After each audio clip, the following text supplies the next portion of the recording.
Preparándonos or preparing to live stream on YouTube Live.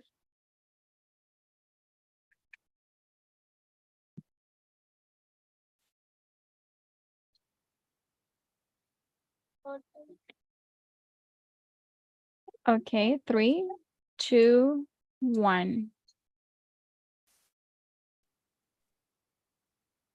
Okay. Hello and welcome everyone. We are delighted to have you join us today for this conference. Your presence here is greatly appreciated and we are excited to embark you on this journey of sharing insights and meaningful discussions. A special welcome to our esteemed speaker, Nallely Garza, who brings a wealth of knowledge and experience in Mexican English teachers' job satisfaction and attrition in post-pandemic times. Her presence truly elevates the significance of today's event. Throughout the conference, we encourage you to actively engage using the chat box.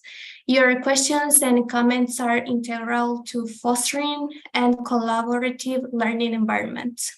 Now, without further ado, I'm thrilled to introduce Nallely Garza. She is a full-time professor and academic coordinator of the major of Applied Linguistics in Teaching and Translation at Universidad Autónoma de Nuevo León in Mexico. She holds a doctorate in bilingual education by Texas A&M University in Kingsville. She is a member of the National System of Researchers SNI in Mexico, and her research areas are teacher education, teacher attrition, professional identity, and program evaluation. Thank you for being a part of this gardening, and let's make the most of this opportunity to learn and connect. Enjoy the conference. Thank you, Gabriela, for the introduction. I'm glad to be here with you and share this part of my research. I'm just going to start as it was introduced. My topic is related to English teachers' job satisfaction and attrition in post-pandemic times. So, let me see. Can you see? Yes. Okay. So, just to start with the introduction, it is well known probably for some of us who are in this English teaching profession that there has been an increasing interest from many researchers about how attrition is closely related to job satisfaction and the emotional well-being of teachers. Later on, we will define what attrition is, but mainly teacher attrition has to do with the fact that many teachers around the world are quitting the teaching profession, and English language teachers are not excluded from this phenomenon. So because of these increasing rates of attrition, towards it all suggests that teaching profession is in crisis. So this is an interesting quote because in fact, I don't know in other countries, but particularly in Mexico, there has been a decreased interest in the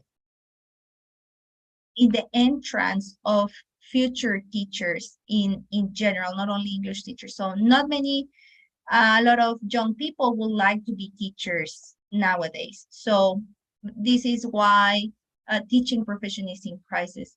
So after COVID, this area of research increased a little bit more because we know that during COVID, many teachers experience a lot of stress, dissatisfaction, lack of motivation, burnout, a lot of issues in the emotional teachers' well-being were occurring during the pandemic times, and this intensified even in post-pandemic times too.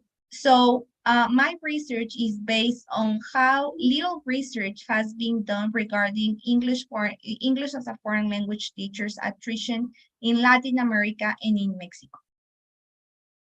So based on that problematic, I decided to conduct a mixed study that aims to explore the main factors that affect job satisfaction and teacher attrition among EFL teachers in Nuevo León, which is a northern state of Mexico. My research questions for this research were three. The first one was, what are the most and least satisfying factors of English teachers in Nuevo León, Mexico? What factors contribute to teacher attrition? And I wanted to know if the COVID-19 impact EFL teachers' decisions to leave the profession. So if there was a relationship between COVID and all these problems that we had during pandemic times that were leading to teacher attrition rates. Overall, we have a literature review that consisted in three areas. The first one is COVID-19 and education. The second one, teacher attrition. And the third one, teacher job satisfaction. So I'm just going to summarize some of the most important findings of this literature review. Regarding COVID-19 pandemic and education, well, we all know that during the 2020, at least in Mexico, on March 17, there was this declaration of emergency, health emergency, by suspending all the activities, including education. So this was the time that most of the world stopped. And in Mexico, there were taking some measurements to contain the spread of the virus. And one of them was to close most schools. And we know that we almost spent 2 years with these closures. So according to some authors, the most negative effects that COVID-19 brought to teachers' life were, as I have mentioned before, stress levels, increased workload, low self-efficacy, in which teachers felt that they couldn't cope up with all the problems that we were dealing with in those times. And particularly the blurred lines between work and home, that there were these problems in which teachers couldn't focus only on one thing, but there were no limits between what was happening at home and work. Irregular hours and all of these things were contributing to a lack of professional well-being. So in this sense, teaching became a more demanding profession. Even if it's already demanding, it became more demanding, both emotionally and mentally, apart from all the other difficulties that it always represents. Another area in which COVID pandemic affected, it was this increase in teacher attrition and an increase in teacher shortage. Many schools start having problems with hiring teachers because many teachers quit. In fact, during the pandemic, they felt like they couldn't cope up with all these issues, mentally, emotional, professionally. So it started to have schools started having a shortage in teacher education and in teacher schools and everything. So we have also this problem of turnover, that they move from one school to another, and the lack of qualified teachers. So there are many reasons why teachers decide to quit. We might be familiar with many of them as stress, low payment, lack of respect from students and from other teachers or administrative personnel, and the excessive workload. Then we have the concept of teacher attrition. Teacher attrition is a complex concept because it has been defined in different ways. But in general, teacher attrition can be defined as any educational issue that teachers might have at any stage of their teaching career that makes them decide to leave the profession. And Ketcherman says that sometimes even for the wrong reasons. Sometimes teachers love their job, but there are other reasons that make them take this decision. And there are like a lot of elements that teacher attrition is not only like leaving but sometimes changing from one school to another, or changing position. Now you are not a teacher, but you become an administrative. So there are many ways in which teachers can move or get into this concept of teacher attrition. Overall, teacher attrition is associated with three main factors.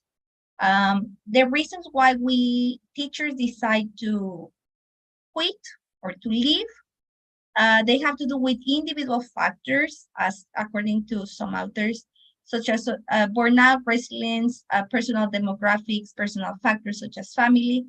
Others will be the contextual factors, and this has to do more with the profession itself, like these demands, the salary, the collaboration, the environment, students, parents, all of these contexts that happen in the school are some reasons that we might take into considerations to leave.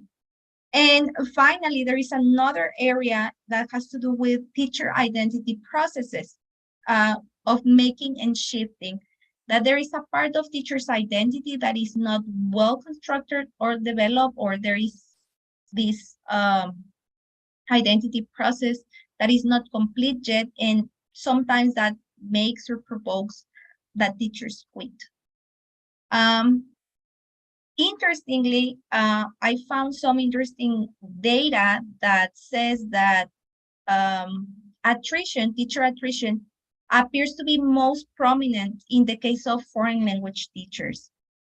So language teachers are in fact more likely to leave the profession than other type of teachers. The other teachers that are very alike in the statistics are mathematics teachers and science teachers.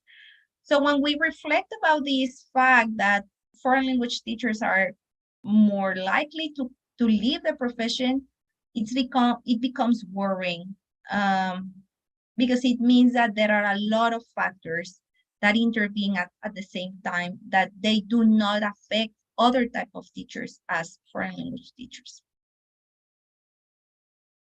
And finally, we have this concept of teachers' job satisfaction, in which it is mentioned that that job satisfaction, it is one of the most important indicators when teachers make or have to make this decision of staying or leaving in the profession. Okay, so the definition, according to Stan and Rabrick et al., they said that job satisfaction refers to teachers' sense of pleasure in teaching, meaning that their evaluation of their job is positive. So I like this definition because it mentions, like it summarizes the pleasure of teaching. So when we have this pleasure of teaching, we continue in the profession, and something happens at certain parts of our career that this sense of pleasure starts diminishing, and then we can take those decisions. Madero states that the conditions for staying in the profession might occur as the same as attrition at the situational, individual, and professional levels or factors. So it's kind of interesting to see that the same things that provoke teacher attrition, they are related to job satisfaction. So this is like a balance, that if teachers are satisfied with their salary, their working conditions, the teacher-students relationship, well, they stay. If it's dissatisfaction in those aspects, they are more related to teacher attrition. So in this sense, as Madero mentioned, the teacher dissatisfactions become the one and the only reason that stands above all when leaving teaching. So this is clearly what happens in many parts of the world, and particularly in Mexico, where English teachers are not valued as a teacher, like a real teacher in many of our schools. The context of English teaching in Mexico, it's very precarious. It's precarious, in fact. English teachers are not recognized. English teachers are not well paid. They don't have benefits. And sometimes they are even, they have this treatment of the administration that is pretty rude with many English teachers. So all of these characteristics impact teachers' job satisfaction.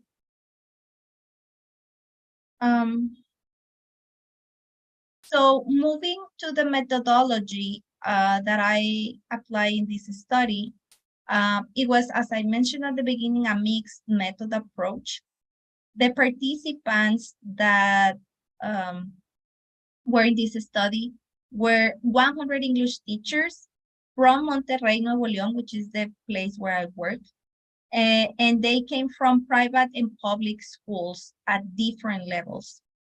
The instrument that I utilized was the Likert scale, that it was an online questionnaire, and 3 open-ended questions related to teacher attrition and satisfaction. The way I contact the participants, it was through social media. I contact teachers through Facebook. There is an English, a group in Facebook that is called English Teachers in Monterrey with more than 6,000 members.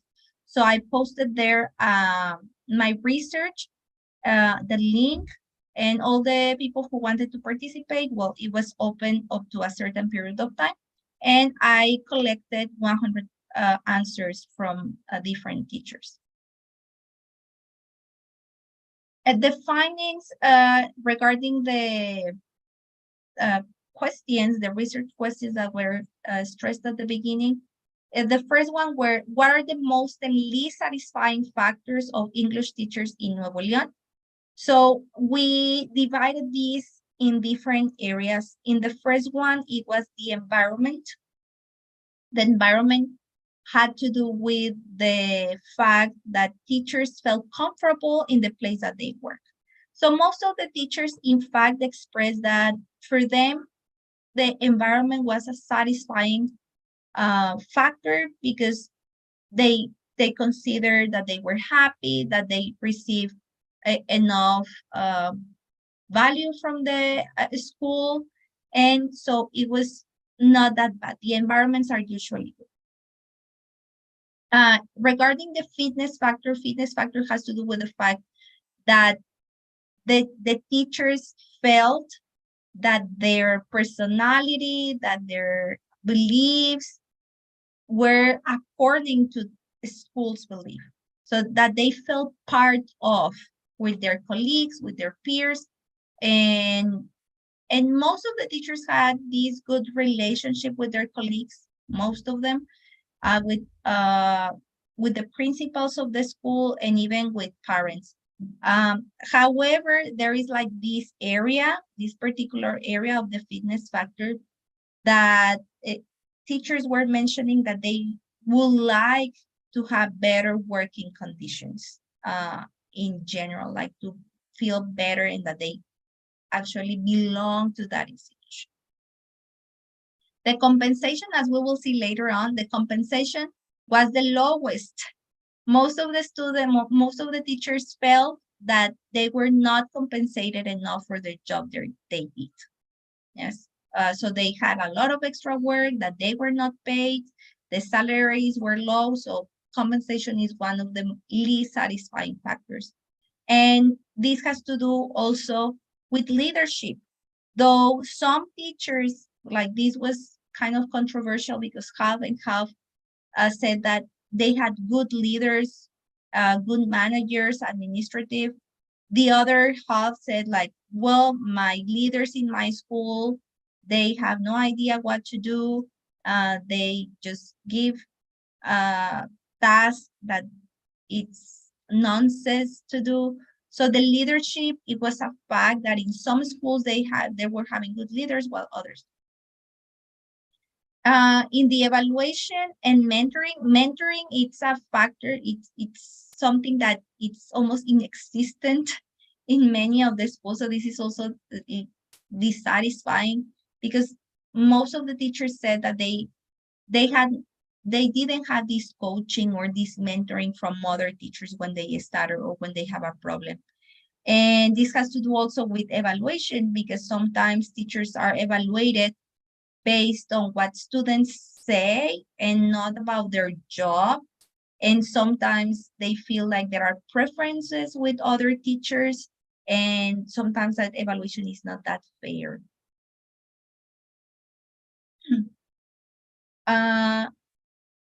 In this graph, we can also see what are the most and least satisfying factors according to a question that it was in the questionnaire that I asked them to rank in the order from the most satisfying to the least satisfying. So we can see that for teachers, the most satisfying factors are students grow, like teachers felt passionate and satisfied when their students learn, and when they learn too, and when there is these are possibilities for professional development. And even though this is interesting too, even though the salaries are not good, there is certain kind of financial stability. The teachers who get a position, a permanent positions in the schools, even though the salary is not that good, they have this financial stability of having salaries every year, like they know what that they are going to receive. And as we can see, we have the others that are the least satisfying, that is the connection with the institution. Sometimes they don't feel connected. The school climate, that is the environment, the relationship with coworkers and parents connection. So we can see that in some schools, these will be the lowest elements. And we have here some quotes regarding the first, these are about the open-ended questions where I asked the teachers to tell me what were the most really satisfying factors. And we can see how some teachers mention some quotes related to the previous graph, like, I like to see my students learn, my passion for teaching, and to realize that there is only one thing that I like and know. So this is a positive aspect. The most rewarding thing is to see how my students improve daily and they feel grateful for your teaching. And we have some other negative opinions, like they feel afraid, threatened, and not respected by the institution leader, which is something that I've been mentioning before. And teaching languages is so underrated. This happens a lot in Mexico. Because there is this stereotype that people who knows English can teach a language. And this teacher says that it frustrates me every time I hear someone say such a thing, like everybody can teach, right? And obviously the payment is definitely not rewarding, as I was mentioning. So for the question number 2, what factors contribute to EFL teacher attrition in Mexico? We can see that the highest, like the one with more responses, is the low income. So teachers quit, most of teachers quit because of the salary, because salary is not enough. We need to have 2, 3 jobs to sustain our families. And this is the first reason why teachers will leave the profession.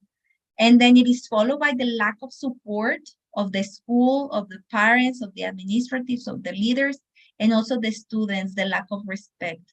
When the teachers do not feel supported or respected, then they decide to quit. And then we have other answers that have to do with having other job opportunities, parents' behavior, no job satisfaction, that they don't feel motivated or satisfied to do this job anymore. And also we have this stress and mental health and the administrative work that they might have. So it moves, but the one that it was more repeated was the low salary and the lack of support and respect. So some of the quotes of the teachers in this one, they said, for example, not being financially rewarded or recognized for the amount of work we actually have to do is a reason why she will leave, I mean, in general. The lack of respect to my job as a teacher and motivation. So if I don't have motivation, it's time to leave. And the negative experiences such as burnout, bad working environment, awful experience with kids, their parents, the school. So it becomes like a bomb that it will explode in any moment. And finally, we had this third question, which I wanted to see if there was a relationship between COVID and the EFL teachers' decisions to leave. Like if they felt like the COVID actually increased their desire to leave the profession. So incredibly, only 35 out of the 100 people said that COVID had an impact in their decisions of leaving the profession, while 65 said that COVID had nothing to do with these decisions. So the people who say affirmative, like that the COVID actually impact them, they said that it is because during COVID times and the pandemic, there was more workload. The salary decreased. Here in Mexico, schools started paying less salaries to teachers because they were at home. So just because they were not at school, so the salary was less.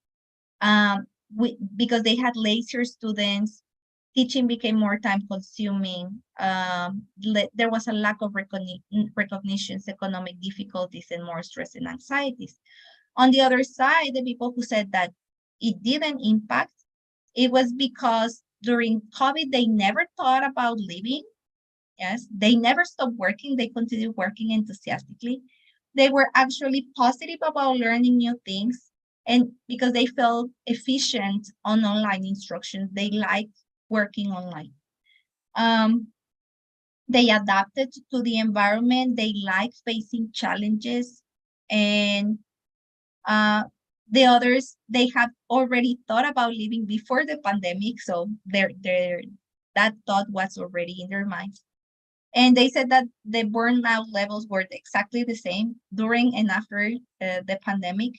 And some of them were happy to work online and from home. So for them, there was no any trouble working at this modality. So we have the conclusion that based on these preliminary results, it is necessary to gather more empirical data that can help agents of change to incorporate it in future research, so we can make better decisions that impact teachers' professional life and avoid, at certain point, teacher attrition. So it is important then to recognize and understand what are EFL teachers' reasons that affect their intention to leave or stay in the profession. So in this sense, we can make some changes and change our practices. In sum, then, the recognition of language teachers' work, improvements in their teaching working environments, and promotions of opportunities for professional development are essential and needed to be put into practice in their workplace. And obviously, government also has to implement better policies to make teachers feel valued and respected. Finally, for school administrators and leaders, it is necessary that they guarantee better salaries and benefits and better mentoring and evaluation programs to increase teacher retention. If administrators and leaders of schools do not work on this, it will be very likely that they will have teacher shortage in worrying levels. So for me, that will be all. That is my email where you can contact me if you have any questions, if you're working on something similar and you would like to research together, then that's my email where you can contact me. And well, thank you for your attention, and I'm open to hear your questions.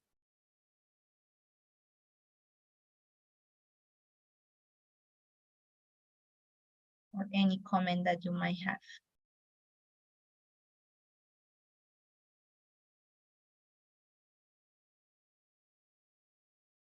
Okay, thank you, Ms. Nallely, for sharing for your insights. Your presentation has definitely sparked a lot of interest among our audience. So I think we don't have any I have a comments. question. I'm sorry. Okay. Hello. Can you hear me? Yes. I'm sorry. I'm having connection problems, and that's the reason why I didn't turn on my camera. I was really fascinated by your research, and I was just wondering if one thing that really caught my attention was the fact that the teachers didn't mention anything about connectivity and technology. Because in a place like Honduras, for example, Professor Nallely, we had so many issues with connectivity and so many issues with our students not having the resources for getting, connected to get the connection. And the teachers didn't have the technology, for example, they didn't have the equipment. So it was interesting to me to see that the teachers in Nuevo León, right, didn't mention anything about that. Yes, probably there is a reason for that, teacher. Well, Nuevo León is one of the biggest cities in Mexico. I think because I live in the urban area of the state, because there are a lot of areas in our states where they lack a lot of connectivity. But I think that I conducted another research regarding teaching in pandemic times. And in that research, where I asked different questions like, how did you experience working online during pandemic times? The connectivity problems, the technology problems were always in the teachers' comments. However, I think that they do not appear in this specific research, because probably the fact that they couldn't deal with technology was not something that made them quit the profession, because these particularly questions were like what are the problems that you experienced during COVID that probably or that make you think about quitting. So probably connectivity is more like for teaching strategies or for the way they experience teaching online, which they appear actually in the other research that I conducted, but not in this one. I believe that is because of that. Yeah, interesting. Thank you so much. Interesting. Yeah, because it was so frustrating because you couldn't reach your goals because of the creativity and having the technology. And having the students not being able to get through was really, really disappointing, frustrating, and added so much. But that's true what you're saying. It was not a reason for leaving the job, for quitting. It was just frustrating. And that makes sense. That makes sense. Thank you so much. Thank you. Thank you. Thank you.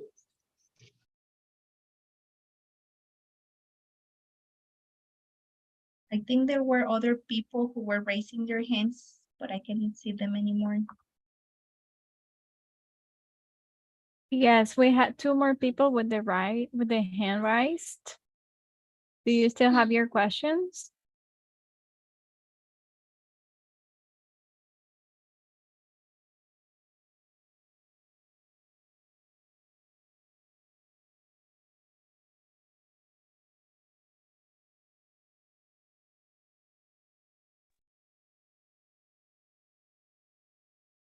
Yes, Karen? Yeah, I'm so sorry. My apologies, because here is raining a lot, so I'm gonna keep my camera off. But just to congratulate you, you did a great job with that research. But I was wondering about how the perception of these teachers of quitting the profession of teaching is affecting the new students who are expected to teach, to be teachers. Or I think that there is a pedagogical university in Nuevo León that maybe they are doing something with the results of this research to maybe open the university to other opportunities. Mhm. Yes, well, in fact, as it was mentioned, I'm the coordinator of a program of English teaching, like pre-service teachers, and I'm always worried about this specific phenomenon that is getting through. We have in our university, I have seen the teacher shortage, the interest of students in getting into the English teaching profession. We have in our university a program where students, it is called Lingüística Aplicada en la Enseñanza y Traducción del Inglés, Applied Linguistics in English Teaching and Translation. And so the students are prepared to be both English teachers and translators. However, if you ask them in a group of 40, I usually have 40 students in a group. So if you ask them, like, what would you like to do? Would you like to dedicate yourself as teachers or translators? And only 1/3 of the group wants to be English teachers. So it's worrying. It's worrying. Nallely, I am sharing with you this comment because I have something related, students' expectations of in the labor market. So I was surprised that the similar situation that you have in Mexico is happening in Honduras. First of all, we don't have enough spaces in Honduras to provide those positions for students, for the graduates. So they listen that and they know that they have to do something else. And they are taking advantage of learning English, but they are not expecting to work as a teachers. Yes. Yes. In fact, I think it's a phenomenon that it's happening. Even students in our university, I just talked to one of our teachers last week, and they were in third semester, I think. And she asked them, like, why are you here? Why are you studying this career? And they said, well, I just want to have a degree, but I'm not planning to be either a teacher or translator. I just want to have something to study and do something else. So it's worrying. Yeah, it is. But what are the authorities doing with this? Because we have the results. We are screaming, hey, something is happening with the teaching profession. How can we solve this? So I'm really happy that you did this job and I can compare my job with yours, and it's amazing. Now let's see what the authorities are gonna do with this information. Yes, that's true. And I think it's kind of frustrating too, because for example, in Monterrey, which is one of the biggest and most important cities in Mexico, in public schools, there are many schools that do not have English teachers because the government decided to reduce the budget for English teachers. So now we have students who want to be English teachers, but as you mentioned, we don't have enough positions because the government is just cutting the budget and is raising the level of requirements for people who want to make or apply to those positions. So recent graduates do not have those requirements because they are just recently graduated. So same happening in Honduras, Nallely, and we are worried about that. And something that is like another factor is the way how the public system is like offering and processing the hiring of the teachers. And I don't know if that is happening in Mexico, but here in Honduras, that is a big deal. That is not nice and it's not fair because, well, we are disappointed with the public system, and the private system, it's absorbing those students, but there are not enough positions for them. Yes, I think we are in the same position, in Mexico too. Mhm. Thank you, Karen, for sharing. So you have my email, so we can continue discussing. I'm gonna keep in contact with you for sure. Yes, thank you. We definitely want to get in touch with you so that we can, work some research together and give us feedback, as just Karen said. Thank you. Thank you. Yes, I will love to do that. Yes, many of it's a call center in Honduras. Yes, we Yes. also have a lot of students working in call centers because call centers pay. Teaching doesn't pay. Mhm.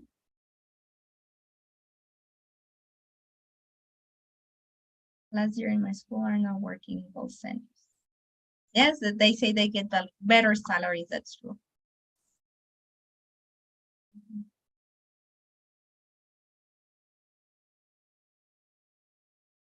Yes.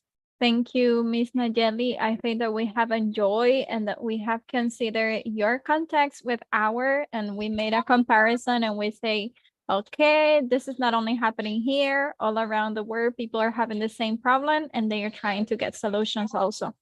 As a very personal experience, this usually happen with students in our UPN, that when they are in practicum, when they are in certain schools to do the final practices for becoming an English teacher, they also say too much work to do. And I don't know if I will be able to do it. So the system, as many of our colleagues mentioned, is very consuming in time and it's not well paid. So that is the main factor for everybody to say, I prefer to do or to have another job. Yes. Yeah, so I think that I have like this theory because I work a lot also with professional identity. And I believe that if we as teacher educators in our programs, we do not promote this passion for teaching, and that we do not make our students know the challenges of the profession outside. I mean, you want to be an English teacher? Well, this will be the real world outside. Would you like to continue being an English teacher? Because this is what you're going to get. It's like I always do this comparison of marriage. Yeah, like this is what you have. Are you sure you want to marry this guy or this girl? Because at the end, I think we have, when we have our students, they have a lot of expectations. And if these expectations are not filled at the end, they get demotivated and they quit because they didn't know that they wouldn't get what they expected. So there is a lot of work to do during teacher education programs regarding the development of professional identity.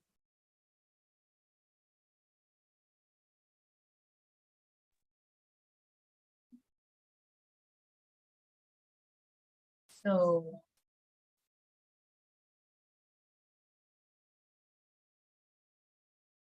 yes, we should encourage our students to know it, to inspire them with the passion of teaching. I think that that's what we need. People who are really passionate about teaching, and I believe that that's why we continue there. Because if we didn't have the passion for teaching, probably we have already quit too.